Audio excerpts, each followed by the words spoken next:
யாழ்ப்பாணம் தொண்டைமானாறு பகுதியில் மின்னல் தாக்கத்தினால் வீடொன்று சேதமடைந்துள்ளது. இன்று காலை குறித்த பகுதியில் மழையுடன் மின்னல் தாக்கம் ஏற்பட்டது. இதன்போது வீட்டின் அறையொன்றினுள் மின்னல் தாக்கம் ஏற்பட்டு தீப்பரவல் ஏற்பட்டுள்ளது. மேலும் அருகிலிருந்த தென்னை மரத்தின் மீதும் மின்னல் தாக்கியுள்ளது.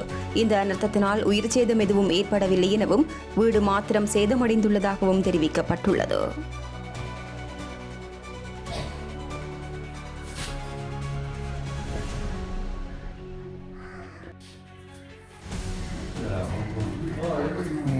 சரி.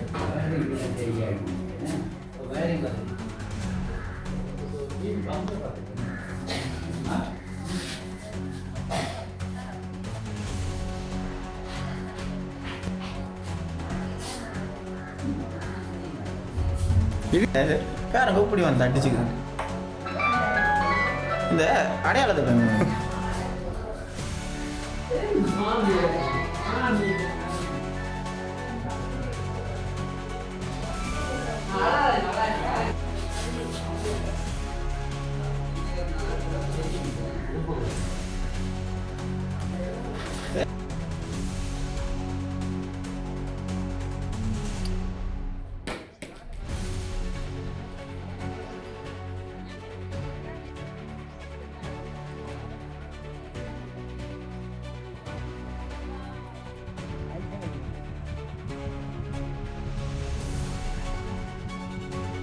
வட மண்டகாடு கைலாவத்திற்கு தொண்டம்னாரு.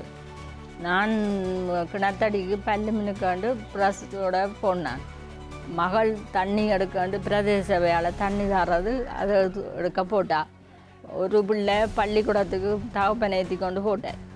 போய்கொண்டு கேட்க திடீரென ஒரு மின்னெல்லாம் விழுந்தது மிளகம். அப்போ நான் கிணத்தடியில் நிற்க நெருப்பாக கொட்டுப்பட்டது. நான் காதை புத்தி கொண்டு ஓடி வெளியில் வந்துட்டேன். வேற பிரதேசக்காரர் தான் சொல்லிச்சுன்னா உங்களோட தென்னை தானே எரியுதுண்டு. அப்போ தென்னை எரியுதாண்டு கிணவேர் கூடிட்டுனேன். பிறகு வீட்டுக்குள்ளால் புகை வருதுன்னு சொல்ல நான் சொன்னேன், இல்லை அது பின்னுக்கு எரியிற புகை தான் முன்னுக்குள்ளால் வருதுன்னு சொல்லி. பிறகு இல்லை நின்றாவே ஏதோ மணக்குதுன்னு சொல்லி உள்ளாட்டு பார்க்க ஒரு அறை அப்படி எரிக்க நின்ற கிணவே ரெண்டபடியாக தண்ணி எல்லாம் ஊற்றி அப்படியே நூற்று விட்டுச்சு. ரெண்டாவது அறை அந்த சிவரை இடித்து போட்டு இந்த மின்னல் இடித்து தான் அந்த கதவு திறந்து விட்டபடியாக அஞ்சால் அந்த பிளாக்குகள் அதுகள் எல்லாம் எரிச்சு போட்டு கலட்டி வைக்கிற மிக்சி கூடி அடித்து எல்லாம் இதண்டி.